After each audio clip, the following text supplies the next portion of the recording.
Hello and welcome to Funny You Should Ask, a sort of serious show about comedy and certainly about life's funny moments. I'm excited with this particular episode because normally we do it next door inside the radio station, but I'm on the other side of the wall of the radio station at Common Grounds Meeting Hall. Oh, it's a darling little performance space right here, and I've got two very special guests on the show today. I've got Abigail Dort and her daughter Matilda, and you're in for a real treat today, the comedy stylings of this mother-daughter team. Take it away, Abigail and Matilda. Well, thank you guys so much for letting us come on today. I wanted to do a bit today, bringing the younger generation into the older generation. So what we're going to talk about is various words that did you know that the latest generation is called the Gen Alphas? As a positive reinforcement dog trainer, I've been trying to debunk the alpha theory for years. And guess what? Now I have children in the alpha generation. So here are some wonderful words that I did not realize were words that you would put together and it makes sense. Does anybody know what Riz is? Yes, young man. Riz is charisma. Now, why can't we just say the words? Why can't the words just be charisma? Why does it have to be Riz, right? The next one is sus. Why we gotta sus things? Why can't we just, we've got a couple of people now that understand these words. Matilda, do you know what sus is? Suspicious. Suspicious. Why can't we just say the words? Why can't we just say the words? Fun abbreviation. What about bet? What's going on with bet? Oh, okay. Okay. Why can't we just say okay? Why do we gotta say bet? Is that not a thing? Okay. Here's my favorite. I have never been good with acronyms, but they even at age 13 have their own acronym. Guess what it is? GOAT. How in the world can GOAT be a thing, right? GOAT is an acronym. All right, young man, what's GOAT? Good, I don't know. Good. Greatest of all time is GOAT. Really? You bringing it to me with GOAT? So the other one that just absolutely baffles me is lore. Why can't we just say the backstory or the lore of this event?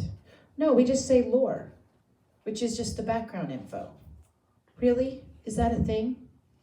Cap. Now, when I was younger, cap meant shooting a person and the bullet was a cap, right? Guess what cap is now?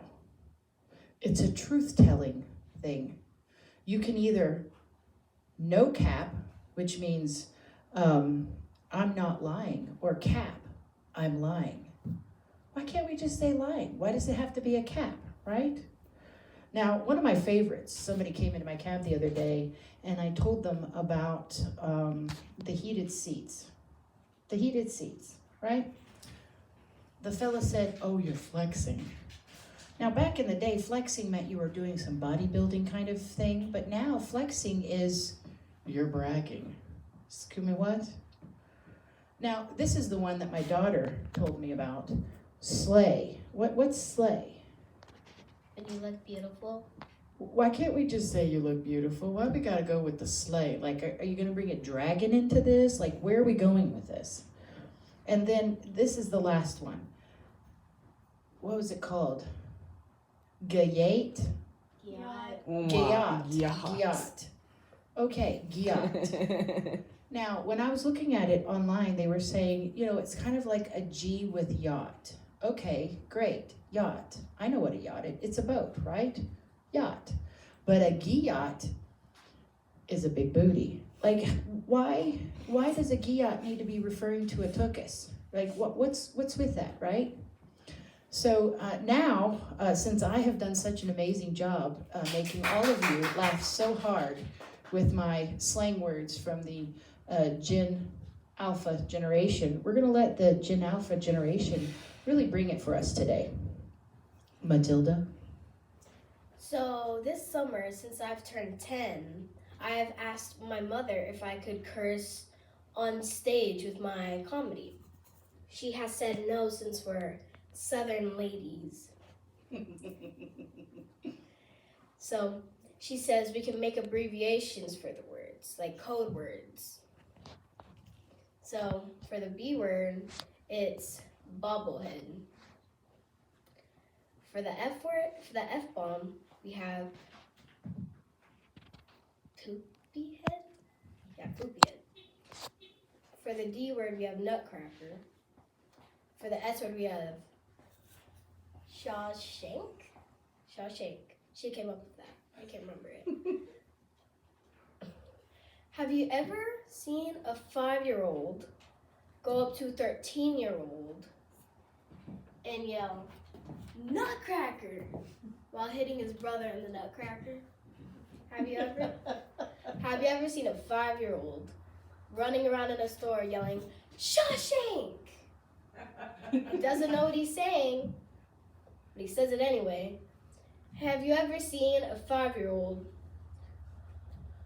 running around the house yelling, "Poopy head, you're poopy head"?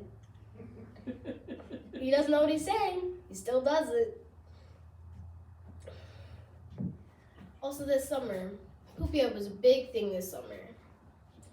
Like, in my last comedy, we did how my brothers could just go out the window when they needed to use the bathroom and how we had to plan mine, like every little thing.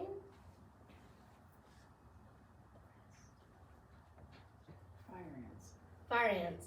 And he was peeing on a tree and he stepped in fire ants. Mom took his shoes off completely. He had to step on my feet, which really, really hurt. And then she whacked the shoes on the ground 20 times and got all the fire ants out. Was there any lessons learned in that? The lesson learned was we all have to get potty plans if we need to use the bathroom on a road trip. Even the boys, Yes, even the boys. Not really. they have to plan out their potty breaks. No, not really. All right, well, any other stories you want to tell about adventures? Nope, that's it? All right. Oh, bring Rich up here. Yeah. Okay. Yeah, thank you. Thank you so much. Thank you, Abigail, and thank you, Matilda. I've had many different guests on my show. I had an 85-year-old comedian who started comedy just a year ago. You're my youngest ever guest on my show, Matilda, at 10 years old. You've got a great career ahead of you in comedy. Keep showing up and making him laugh, baby. Well, we have an extra added special treat. We've got Abigail and her daughter, Matilda. Let's bring up Abigail's husband, Rich, who's an accomplished musician. He's a music teacher in which school district, Abigail? He's in DeSoto County. He's at Nocatee Elementary. All right, well, let's bring up Rich Stewart.